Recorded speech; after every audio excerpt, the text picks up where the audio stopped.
क्या हुआ जब अयोध्या में प्रकट हुई साक्षात माता सीता।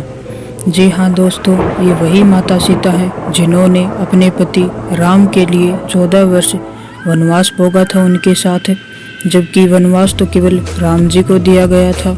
जब माता सीता ने वनवास के समय राम जी का साथ नहीं छोड़ा तो वह आज कैसे छोड़ सकती हैं।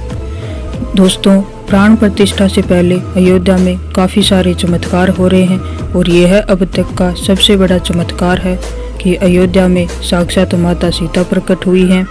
जब बालू, बंदर और गिद्ध अपने प्रभु श्री राम की प्राण प्रतिष्ठा में शामिल हो रहे हैं तो उनकी पत्नी माता सीता कैसे दूर रह सकती थी। धन्य है वो माता सीता जिन्होंने प्रभु राम के दुख में उनका साथ नहीं छोड़ा बल्कि उनका साथ दिया और 14 वर्ष तक उनके साथ वनवास भोगा। दोस्तों, 14 वर्ष का वनवास पूरा होने के बाद लोगों के कहने पर माता सीता ने प्रभु श्री राम को छोड़ दिया था और अंत में वह धरती माता की गोद में समाहित हो गई थी। लेकिन अब जब उन्हें पता चला है कि उनके प्रभु श्री राम अयोध्या आ रहे हैं तो वह पीछे कैसे रह सकती थी। दोस्तों, क्या आप जानते हैं कि प्राण प्रतिष्ठा क्या होती है? तो आज हम जानेंगे कि प्राण प्रतिष्ठा क्या होती है। प्राण प्रतिष्ठा का मतलब होता है किसी मूर्ति में प्राण डालना, उसे दोबारा से जीवित करना। अब हम बात करते हैं चिरंजीवों की। तो सबसे पहले चिरंजीवी में नाम आता है हनुमान जी का और उसके बाद में दूसरा नाम आता है विभीषण जी का। दोस्तों, विभीषण जी राम जी के परम भक्त थे और राम जी ने ही उन्हें चिरंजीवी होने का वरदान दिया था। चिरंजीवी का अर्थ है अजर अमर, यानी कि वो सृष्टि के अंत तक सशरीर जीवित रहेंगे।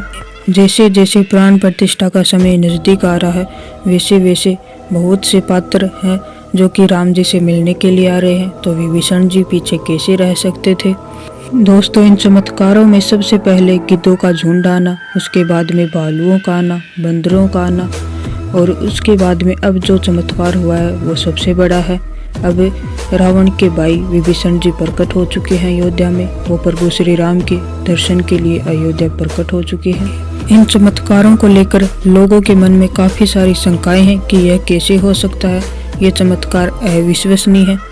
दोस्तों, विभीषण जी राम जी के बहुत बड़े भक्त थे। जिस प्रकार हनुमान जी, सुग्रीव जी, जामवंत ये सब प्रभु श्री राम के भक्त थे, उसी प्रकार विभीषण जी भी राम जी के परम भक्त थे और उन्होंने रावण की मृत्यु करने में राम जी की मदद की थी, क्योंकि केवल विभीषण ही जानते थे कि रावण की नाभि में अमृत है और उसकी नाभि पर वार करने से ही रावण की मृत्यु होगी। यह राज विभीषण ने राम को बताया था, तभी राम रावण का वध कर पाए थे। दोस्तों, महर्षि विश्रवा के 3 पुत्र हुए, विभीषण, कुंभकर्ण और रावण। इन तीनों ने ब्रह्मा जी की घोर तपस्या की और जब ब्रह्मा जी प्रसन्न हो गए इनकी तपस्या से, तब ब्रह्मा जी ने कहा कि मांगो, तुम क्या वरदान मांगना चाहते हो। तब रावण ने शक्तियां मांगी, महाबलशाली होने का वरदान मांगा, जबकि कुंभकर्ण इंद्रासन मांगना चाहता था लेकिन उसकी जगह उसके मुख से निकल गया निंद्रासन। इसीलिए कुंभकर्ण साल में केवल 1 दिन जागता है।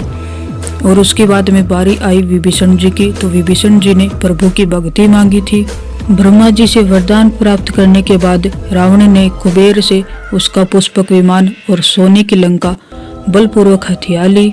उसी पुष्पक विमान से वह कहीं पर भी आता जाता था। उस पुष्पक विमान की खास बात यह थी कि वह चालक के मन के अनुसार गति बढ़ता था और उसका आकार भी चालक के मन के अनुसार छोटा या बड़ा हो सकता था। उसी पुष्पक विमान में रावण सीता जी का हरण करके लंका ले गया था। रामायण के अंत में युद्ध होने के बाद में यह पुष्पक विमान राम जी के पास आ गया और इसी पुष्पक विमान में बैठकर राम, लक्ष्मण और सीता जी अयोध्या पहुंचे थे। उसके बाद में राम जी ने इस पुष्पक विमान का पूजन करके वापस कुबेर जी को दे दिया। विभीषण प्रभु श्री राम के परम भक्त थे, इसीलिए रावण ने उन्हें लंका से भी निकाल दिया था। तब विभीषण जी ने अपना अलग घर बनाया और उसके ऊपर श्री राम का नाम भी लिखवाया। इसीलिए जब हनुमान जी लंका जलाने के लिए गए तब उन्होंने एक तो वाटिका नहीं जलाई क्योंकि वहां पर सीता जी को रखा गया था, और दूसरा विभीषण जी का घर नहीं जलाया क्योंकि उसके ऊपर श्री राम का नाम लिखा था। हनुमान जी जानते थे कि विभीषण श्री राम के परम भक्त हैं, इसीलिए हनुमान ने विभीषण का घर नहीं जलाया। रामायण के युद्ध में सुग्रीव ने विभीषण को दुष्ट रावण का भाई बता करके उसे दंड देने की बात कही, तब हनुमान जी ने उसे दुष्ट की बजाय शिष्ट कह करके उसे शरणागति देने की वकालत की और इससे प्रभु श्री राम भी सहमत हुए और प्रभु श्री राम ने विभीषण जी को शरण भी दी। तब सुग्रीव ने कहा कि उसे शरणागति देने की बात तो ठीक है, लेकिन उसे शिष्ट बताना उचित नहीं है। तब हनुमान जी ने कहा, एक बार मेरे नजरिए से देख करके कहो, जो एक बार मेरी शरण में आ जाता है मैं उसे भय से मुक्त कर देता हूँ। जो एक बार कह देता है कि मैं तेरा हूँ, उसे मैं अभय मुक्त कर देता हूँ। दोस्तों, विभीषण का एक गुप्तचर था जिसका नाम अनल था। उसने पक्षी का रूप धारण करके लंका की सारी सैन्य सुरक्षा और सैनिक व्यवस्था, रक्षा व्यवस्था का पता लगाया तथा वह सूचना उसने प्रभु श्री राम को दी, जिससे कि प्रभु श्री राम रावण की चाल को समझ गए। विभीषण ने ही राम जी को मेघनाद, रावण और कुंभकर्ण की मृत्यु का रहस्य बताया, जिससे कि रावण ने इन सभी का वध किया और रामायण का अंत हुआ। अतः विभीषण की भक्ति से प्रसन्न होकर राम जी ने विभीषण को लंका का राजा बनाया तथा उसे चिरंजीवी होने का वरदान दिया। चिरंजीवी का अर्थ है सृष्टि के अंत तक जीवित रहना। आइए अब जानते हैं कि माता सीता का जन्म कैसे हुआ। वाल्मीकि रामायण के अनुसार मिथिला में एक बार अकाल पड़ा था। तब राजा जनक को सलाह दी गई कि वे वैदिक अनुष्ठान करके खेतों में स्वयं हल चलाएंगे तो वर्षा होगी और अकाल खत्म हो जाएगा। वैशाख माह के शुक्ल पक्ष की 9वीं तिथि को राजा जनक खेत में हल चला रहे थे। उसी दौरान एक बक्से या कलश से उनका हल टकराया। उन्होंने उसे धरती से निकाला और खोला। उसमें एक कन्या शिशु थी जिसका नाम सीता रखा गया। इस तरह से माता सीता की उत्पत्ति हुई। सीता का जन्म माता के गर्भ से नहीं हुआ था, वे धरती से प्राप्त हुई थी और अंत में वे धरती में ही समाहित हुई थी।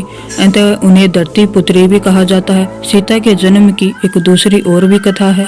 इस कथा के अनुसार सीता जी रावण और मंदोदरी की पुत्री थी, जिसे रावण ने जन्म के बाद समुद्र में फेंक दिया था। वहां से समुद्र की देवी वरुणी ने उस पुत्री को धरती माता को सौंप दिया। फिर धरती माता ने उस कन्या को राजा जनक को दे दिया।